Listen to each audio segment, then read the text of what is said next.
കഴിക്കുന്നവർ വിശപ്പും ദാഹവും തീർത്ത് പോകണം. ആപ്പിള്, പൈനാപ്പിള്, പപ്പായ, പിന്നെ പാല്, പഞ്ചസാര, ഐസ്, ഒരു തുള്ളി വെള്ളമില്ല. 50 രൂപ, ഒരു ഗ്ലാസ് 50 രൂപ. വിശപ്പും മാറണം, ദാഹവും തരണം. അവർ തരുന്ന പൈസയ്ക്ക് എന്തെങ്കിലും പ്രയോജനം വേണം. ഞാൻ എനിക്ക് കിട്ടിയ വെറും 300 രൂപയാണ്. ആ 300 രൂപ കിട്ടിയെന്ന് പറഞ്ഞാൽ 300 രൂപ ഗ്യാസ് മേടിക്കണം വണ്ടിക്ക്. കിട്ടും, എനിക്ക് പൂർണ്ണ വിശ്വാസമുണ്ട്. പക്ഷേ അത് ഇപ്പം ആൾക്കാർ കൂടി തുടങ്ങി. ഒരു ബക്കറ്റ് തീർന്നുകൊണ്ടിരുന്നത് വൈകുന്നേരം ആകുമ്പോൾ ഒരു ബക്കറ്റ്, ഇപ്പം ഉച്ചയാകുമ്പോഴേ ഒരു ബക്കറ്റ് തീരുന്നുണ്ട്. ആൾക്കാർ ഇപ്പോൾ കൂടുതൽ വന്നുകൊണ്ടിരിക്കുകയാണ്. അത് ചെറുപ്പം മുതലേ ഇങ്ങനെ വേഷം ധരിച്ച് ശീലിച്ച. അപ്പൻ്റെ അനിയൻ്റെ മകള് ഡോക്ടറാണ്, അളിയൻ ഡോക്ടറാണ്, സ്വന്തമായിട്ട് ഹോസ്പിറ്റലുണ്ട്, അവരുടെ മക്കള് ഡോക്ടറാണ്. അപ്പോൾ അങ്ങനെയുള്ള ഒരു ഫാമിലിയിൽ നിന്ന് വന്നതാണ്. ബിസിനസ് തകർന്നതാണ്. ജീവിതം മൊത്തം തകർന്നപ്പോൾ തെരുവ് കച്ചവടത്തിന് ഇറങ്ങി. സ്വന്തമായിട്ട് 1 സെന്റ് ഭൂമി പോലും ഇല്ല. ഉണ്ടായിരുന്ന ആളാണ്.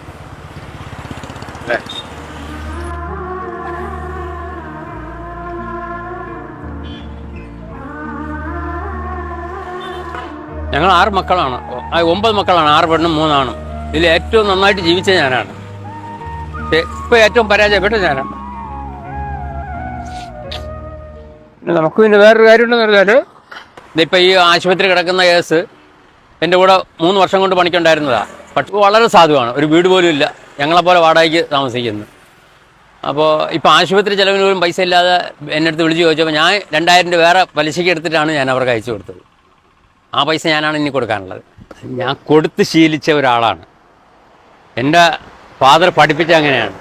കാരണം മറ്റുള്ളവരെ സഹായിക്കുക നമ്മുടെ കാര്യമല്ല മെയിനായിട്ട് നോക്കാനുള്ളത്. കാരണം നമ്മുടെ കാര്യം ഒന്നുമല്ല, നമ്മക്കാളും കഷ്ടപ്പെടുന്ന ഒത്തിരി പേരുണ്ട്. ഇപ്പോൾ തന്നെ എനിക്ക് എൻ്റെ സാഹചര്യം അനുസരിച്ചല്ല, പക്ഷേ ആൾക്കാർ എൻ്റെ ഈ വേഷം കണ്ടിട്ട് ഓരോരുത്തർ എൻ്റെ അടുത്ത് ആവശ്യപ്പെടും ഓരോന്ന്. ഇപ്പം 3 പേരാണ് വീടിന് വേണ്ടി പറഞ്ഞിരിക്കുന്നത്.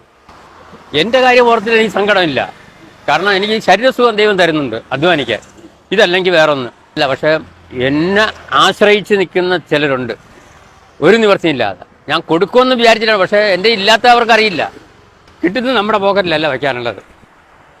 ദൈവം നമുക്ക് ശരീരസുഖം തന്നാൽ മാത്രം മതി. ആ അധ്വാനിക്കുന്നത് കൊണ്ട് മറ്റുള്ളവർ കൂടി ഉപകരിക്കണം. അതാണ് ഞാൻ ഉദ്ദേശിക്കുന്നത്. ഷെഡ് കെട്ടാൻ സാമ്പത്തികം ഇല്ലാത്തതുകൊണ്ട് അത് കഴിഞ്ഞ വർഷം ചെയ്തതാണ്. അപ്പോൾ ആ ഷെഡ് അങ്ങനെ പൊളിഞ്ഞു പോയി. പക്ഷേ ഇപ്പോൾ അത് ഡെവലപ്പ് ചെയ്യാൻ കാശില്ല. 10,000 രൂപ ആവും ഷീറ്റൊക്കെ വാങ്ങുമ്പോഴേ. ഇത് മനുശ്ശേരി എന്ന് പറയും.